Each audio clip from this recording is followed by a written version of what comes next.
Today we'll see CIAB AB Model D, Chapter 30, Credit Delivery. Credit Delivery. Before crediting the loan amount to the borrower's account, the bank has to check for documents to be obtained from the borrower and the guarantor for legal course of recovery. The documents should be proper and should be obtained from both borrower and guarantor for any legal recourse for the recovery of the money. And before crediting the loan amount to the borrower's account, the proper charges has to be created on the primary as well as collateral security, and those charges has to be properly registered, and it should be decided who is going to possess the security, the possession of security. Then loan dispersal, it can be through account credit or by the way of check. And what we have to see, what are the RBI guidelines about the credit delivery. So first we will go about documentation. The relevant document should be signed by the borrower for primary security and by the guarantor for the collateral security. Okay, and these documents should be properly stamped, and the date of execution of the document should never be earlier than the date of stamping. First that document has to be stamped, then only the execution of document date comes. Okay, then the parties executing these documents have necessary authority and capacity to enter into the contract should be ensured. A partner on behalf of the firm is not in his individual capacity. A partner sign on behalf of the firm, not in his individual capacity. Okay, and he has to sign with the free will. This has to be ensured by the bank, and all the documents should be properly filled before signing. And these filled and signed document has to be registered. In case of register of for companies, it has to be registered with the register of companies within 30 days from the date of execution. And if any document has to be registered at the sub-register office, it should be done within the prescribed time maybe, and it may change state to state the charges, registration charges at the sub-register office. And guarantees, third-party guarantees. Banks stipulate guarantees from third parties as an additional safety against a default. And this third-party guarantee can be given by either individual or by legal entity.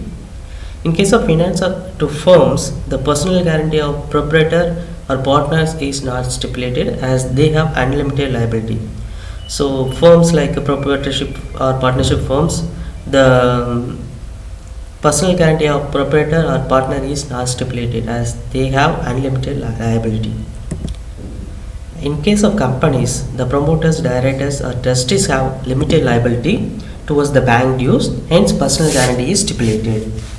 In case of companies, they will have certain percent of shares in their name, only to that extent they are liable, so they have limited liability to banks due. In that case, bank guarantee ask for personal guarantee. Personal guarantee from principal members of the group holding shares in the borrowing company is necessary rather than director or managerial position. So rather than manager or director who is part of management side, we have to get guarantee from the who is owning the company, who is holding the shares. And in addition to that, the top management side also we get the guarantees in order to ensure continuity of the management. Then guarantees of the parent company is obtained in case of subsidiaries. So in case whose own financial condition is not satisfactory, like we are going to finance a subsidiary, but in that case we will ask for the parent company guarantee. Then an undertaking from the borrowing company and guarantors that no commission or brokerage fee or any other would be paid by the company to the guarantor should be obtained. Like the company may arrange for some guarantor by giving bribery or something, and he sign and he goes. It shouldn't be like that. We have to ensure that no such amount is given to that. For that we take an undertaking from the company that no guarantee fee is given. But guarantee fee is given when the guarantor is on no longer connected with the new management of the company, but still their guarantee is considered as essential. So in bank views, their guarantee is essential. In that case, guarantee commission from the company is allowed to the guarantor. So let's go to charge over securities. The procedure for creation of charge is same for both primary as well as collateral security. Procedure is same for both primary and collateral security. Only the owner of an asset can create charge over it. Bank has to ensure who is the rightful owner as per the legal requirements. They have to find out, because anybody can claim that it's our asset or something like that, and but we have to ensure that who is the rightful owner, and only they can create a charge over it. The types of charges are mortgage, hypothecation, pledge, lien, and assignment. These are all the types of charges: mortgage, hypothecation, pledge, lien, assignment. Then comes to the possession of the security. Previously, lock and key, where the goods are kept in godown and bank hold the key, and bank's person will open the godown and allow the customer to get the goods as per the documents and as per the terms and conditions. But this procedure seems tedious, and nowadays we don't follow it except one or two cases. And in case of hypothecation, the possession remains with the borrower, okay, and in case of pledge, the possession is with the bank, and in case of pledge also, possession can be with the borrower. That is called constructive possession. And the borrower acts as an agent of the bank. Then comes the dispersal of loans. We have working capital loans and as well as term loans. For working capital loans, it is through cash credit account. In cash credit account, we calculate the drawing power. The drawing power is calculated on the based on monthly statements like a stock statement, books, debts, receivables, and sundry creditors. Based on this, drawing power is calculated, and the customer can withdraw the amount from his cash credit account within this power. And the dispersal of entire working capital limit by way of cash credit gives wide flexibility to the borrower, but it creates problem of fund management for the bank, as it creates wide fluctuation in the utilization of funds. So dispersal through working capital is through cash credit account alone is like customer can withdraw whenever he wants money, and whenever he wants to repay, he can repay it. So this creates a large variations, wide fluctuation, and accordingly bank has to arrange for funds, and it's very difficult. Okay, like in case if the liquidity market is tight and short-term interest on the money market instrument is high, he may utilize the limit fully, and bank loses money, as it has to arrange for short-term funds when interest rates is high. Okay, when interest rates are high, bank has to arrange the funds and give it to the customer, and uses a lot. Okay, in that case, bank profit margin is very low. But in the situation reverses when there is an abundant liquidity and low interest rates are low. Okay, and customer don't want the funds. Okay, that case also is not good for the bank. So in order to stabilize this situation, stable utilization of the limits, a portion called is loan component is introduced. Loan component, for this particular interest rate, particular term period, you take the loan, and it will be fixed. Okay, so that creates no variations in the fund management. Okay, so working capital loans can be with the cash credit account as well as surplus loan account. So as per RBI guidelines, the working capital limit more than 10 crore and above means the loan component should normally up to 80%, minimum 80%, and cash credit component is 20%. Okay, RBI guidelines says loan component is normally 80%, cash credit component is 20% when working capital limit is 10 crore and above. So when working capital limit is less than 10 crore, bank has to persuade the customer to go for the loan component by giving incentive in the form of lower interest rate to the loan component compared to the cash credit component.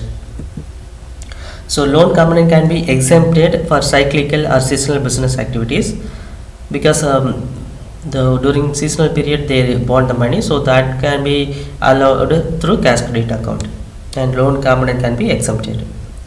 So next we will go for term loans.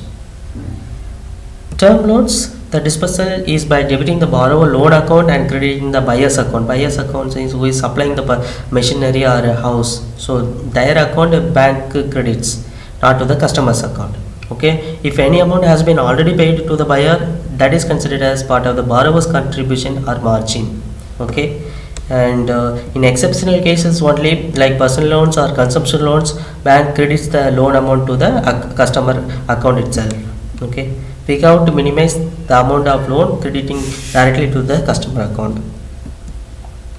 Then in case of a dispersal through in case of projects, there are three categories.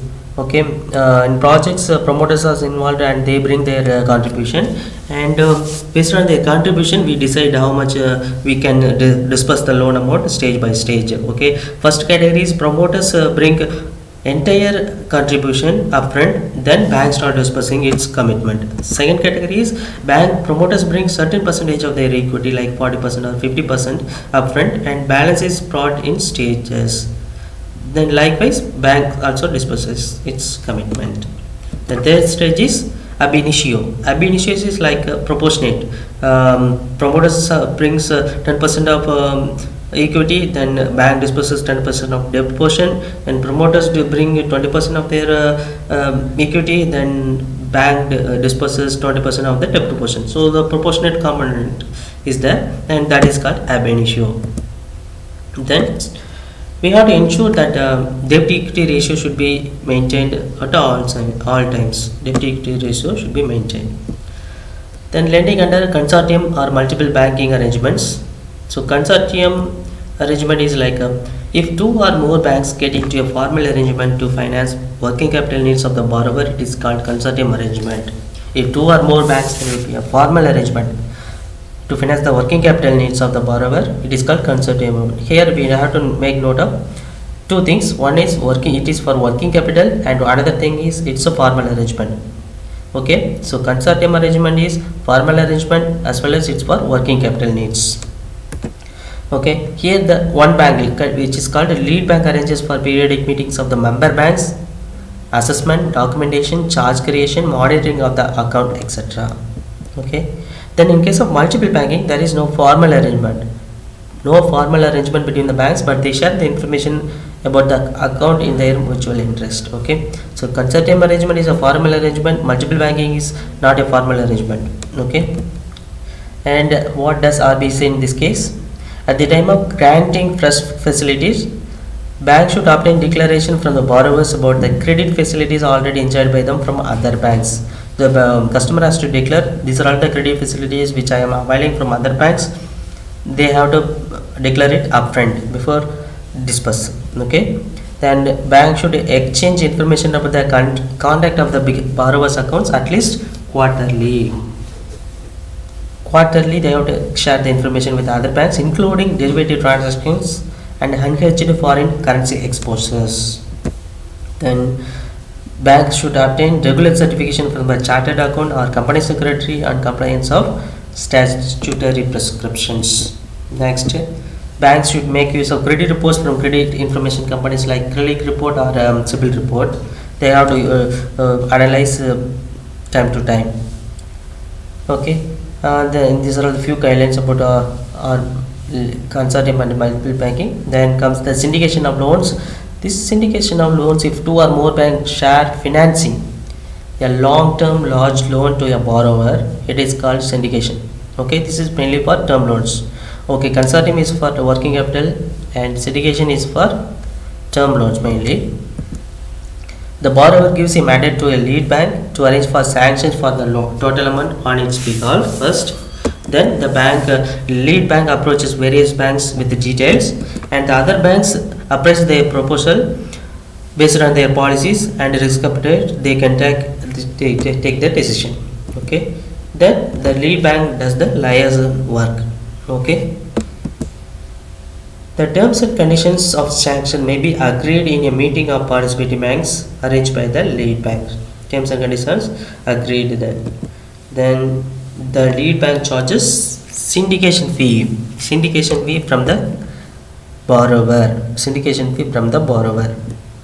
Okay, now we come to conclusion summary. Banks have to fall back on securities available and take other legal action when terms of sanctions are not followed by the borrower due to business failure or some malafide intentions. So therefore, before disbursing the money, bank ensures it creates appropriate charge over the securities and documents are executed as per the legal requirement. Personal guarantees of the directors or third party guarantees can be stipulated. The working capital limits are disbursed as cash credit component or combination of cash credit as well as loan component. In case of borrowers whose working capital requirements are large, two or more banks meet the requirements through consortium arrangement or multiple banking, and syndication of loans is mainly used for large term loans by the banks. It's not only for the term loan syndication. Okay, working capital also can be funded through syndication, but banks usually use syndication for large term loans only. Thank you.